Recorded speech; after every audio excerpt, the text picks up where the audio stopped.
अच्छा जी, बिस्मिल्लाहिर्रहमानिर्रहीम। कैसे हैं आप लोग? खैरियत से हैं? बहुत सारी आज इत्तलात हैं मुझे मेरे मेरे पास आपको देने के लिए, लेकिन उससे पहले मैं बात कर लूँ पाकिस्तान और वेस्ट इंडीज़ का जो टेस्ट मैच हो रहा है, उस पर थोड़ी-सी बात करेंगे। उसके अलावा हरभजन सिंह ने जो इंडियन ओडीआई स्क्वाड अनाउंस किया है चैंपियंस ट्रॉफी के लिए, उस पर इतराज़ किया है, वो बात करेंगे। उसके अलावा चेयरमैन पीसीबी मोहसिन नकवी साहब ने साइम अयूब के हवाले से बड़ी इंपॉर्टेंट अपडेट दी है, उस पर भी बात करेंगे। तो पहले हम शुरू करते हैं पाकिस्तान और वेस्ट इंडीज़ का जो टेस्ट मैच चल रहा है। देखिए, पाकिस्तान ने वही किया कि बिल्कुल एंड में आकर पाकिस्तान ने अपनी ग्रिप थोड़ी-सी लूज़ की और 200 प्लस पाकिस्तान ने बनवा दिए हैं वेस्ट इंडीज़ से, और अब ये मुश्किल होगा इस पिच के ऊपर। ये मुश्किल होगा इस पिच के ऊपर, it's not gonna be easy. तो पाकिस्तान को बहुत ही ज़्यादा एहतियात से खेलना होगा, और जो बैटर्स पाकिस्तान के स्वीप लगा सकते हैं, रिजवान है जिसमें सऊद शकील है, ख़ास तौर से स्वीप जो मार सकता है वो गेम को लेके जा सकता है लंबा आगे।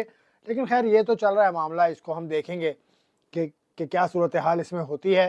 आ, दूसरी बात मैं हरभजन सिंह साहब की करना चाहूँगा। हरभजन सिंह साहब ने इतराज़ उठा ही दिया ना, मतलब उसने कह दिया कि यार ये मोहम्मद सिराज क्यों नहीं है इंडिया की ओडीआई स्क्वाड में फॉर द चैंपियंस ट्रॉफी जो कि अनाउंस हुई। मोहम्मद सिराज क्यों नहीं है?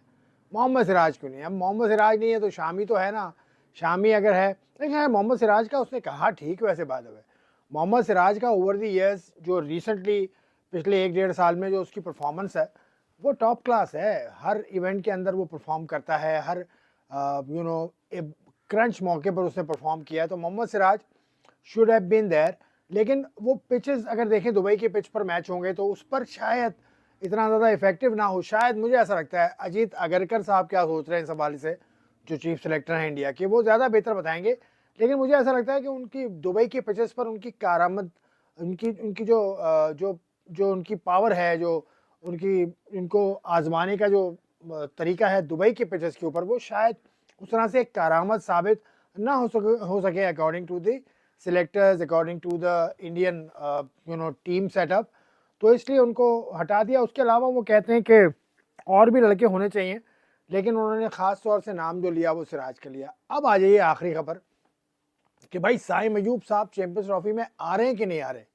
अब ऐसा मुझे लगता है चेयरमैन पीसीबी ने जो बात की कि वो उसको रिस्क में नहीं डालेंगे। साइम अयूब से ज़्यादा बड़ा है चैंपियंस ट्रॉफी इवेंट से ज़्यादा बड़ा साइम का करियर है।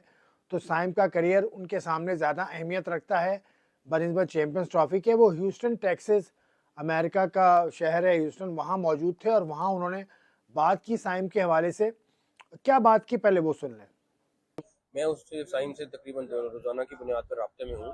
उसका रिहैब चल रहा है और इंशाल्लाह उसके जो पाँव का वो प्लास्टर वगैरह है वो अगले 1-2 दिन में उतर जाएगा और उसके बाद वो रिकवरी के फेज़ में आएगा। टाइम लगेगा। मैं एक चैंपियन ट्रॉफी की वजह से उसका फ्यूचर रिस्क पे नहीं डालना चाहता। मैं खुद मॉनिटर कर रहा हूँ उसकी एक एक चीज़ को, क्योंकि वो हमारा एक एसेट है और इंशाल्लाह ताला वो बहुत जल्द ठीक हो। तो जैसे चेयरमैन साहब कह रहे हैं कि मैं कंटिन्यूसली टच में हूँ साइम से, और उनका फ्रैक्चर इतना ज़्यादा बुरा नहीं है, 1-2 रोज़ में प्लास्टर उतर जाएगा, उसके बाद फिर रिहैब का सिलसिला शुरू हो जाएगा। Rehab will take about 2 weeks और सो, मुझे ऐसा लगता है।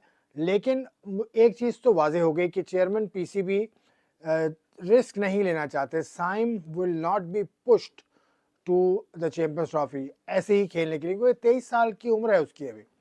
तो इस उम्र में अगर वो रिकवर कर लेंगे चैंपियंस ट्रॉफी के बाद भी इवेंट्स आ रहे हैं पाकिस्तान ने खेलने हैं जो।